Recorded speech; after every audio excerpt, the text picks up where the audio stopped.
Well, hey there everybody, and welcome down to Old Alan's again.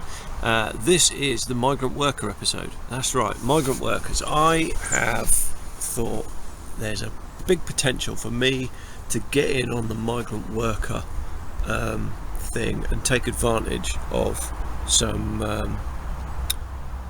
take advantage of the migrant worker situation. So that's what I've done. I've got 100,000 migrant workers down here right now, busy working away. Let's go and take a look at where I've got them living. Now I'm keeping my voice down. I don't want to disturb them too much. But there you go. There's 2 beehives in. I'll just zoom in a little bit. We'll see how busy these guys are. Now I should be okay this distance away.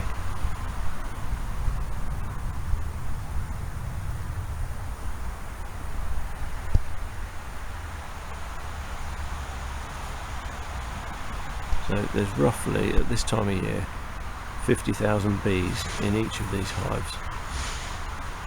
These bees don't belong to me. Well, the hives don't belong to me and the bees don't belong to me. They belong to a chap called Julian, who came to me through an advert I placed on a website. He's a local beekeeper and he was looking for some more space for his hives out from his home. This is just phase 1. His intention is to have 6 beehives down here altogether. So that would be roughly 300,000 bees. What do I get out of it? Aside from helping Julian and helping his bees with a new area for their pollination, I also get, from the 6 hives, I will get a total of 18 jars of honey a year. So 3 jars from each hive. I do that for nothing. Round our way, a jar of honey sells for between £4 and £5.50 really. So you know, that's a pretty good deal, because all I've done is let him have access to my woodland.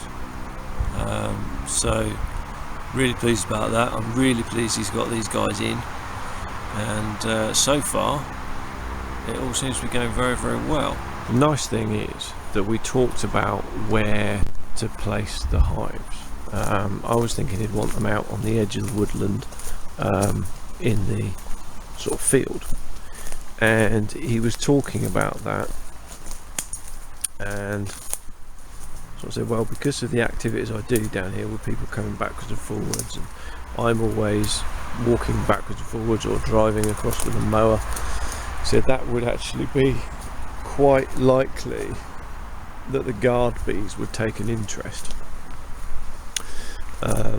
And before he came down, I'd already started cutting his woodland paths, and he said, so you know, if there's a clearing in the woods, then that would be ideal, because what bees need when they come out, to keep them out of the way of us humans, is some cover. So as you can see, just down through there is the back end of the hut, and then the log store's there and the campfire's there, and you know, there's a campground just down there, and that is really quite close. That's probably, from these hives, that's probably straight line 25 meters, maybe not even that. It might only be 20 meters, but it's probably about 25 meters. I'm just round the back of them now. Should be okay here. Stay out of their way. So what he said they need is sunlight for some of the day. So obviously they get that quite easily because we've got a nice clearing here. There we are, lovely sky today. But they've also, in front of the hives, they've got this solid area of vegetation. So what they can do, and you might be able to pick this up on the camera, they come out of the hive and they go straight up and over those trees. They go zoop, like that, and that takes them well up above head height. So as they go out on their forage, they're straight out of the way of anybody in the nearby area. Now, if people were to be constantly walking across the front and the back front of those hives, the guard bees would take an interest, and you'd more than likely get stung. But they're just firing out, they know what they're at, and they're going out, and so by the time they get down to anywhere where our hut is, they're way above head height if they're going, and they're not thinking, you know, they're purely focused on getting food at that point. So that's a development that I'm really pleased about. Say, I had an advert on a website, which was the Landshare website, which is set up by Hugh Fernley Whittingstall, the Dorset-based chef.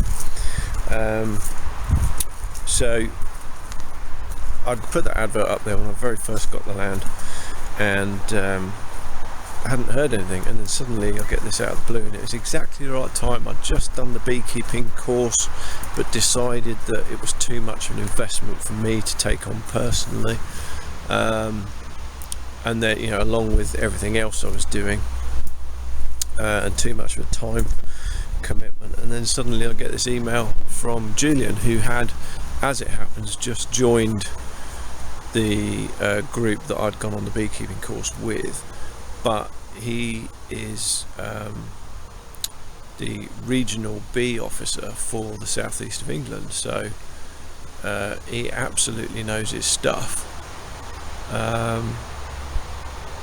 and you know, we can't go wrong there. So fingers crossed, we can't go wrong. He seems like a really nice guy, and you know, for giving him access to the field, I get 18 jars of honey, and I get the pleasure of seeing the bees doing their thing, knowing that the land is being used sensibly and sensitively, and also when I start growing vegetables down here, I'm going to get loads of free pollination. My fruit trees are going to get pollinated really easily, you know, all that sort of stuff. It's all good, so I'm really pleased about that. So there you go, migrant workers, thumbs up.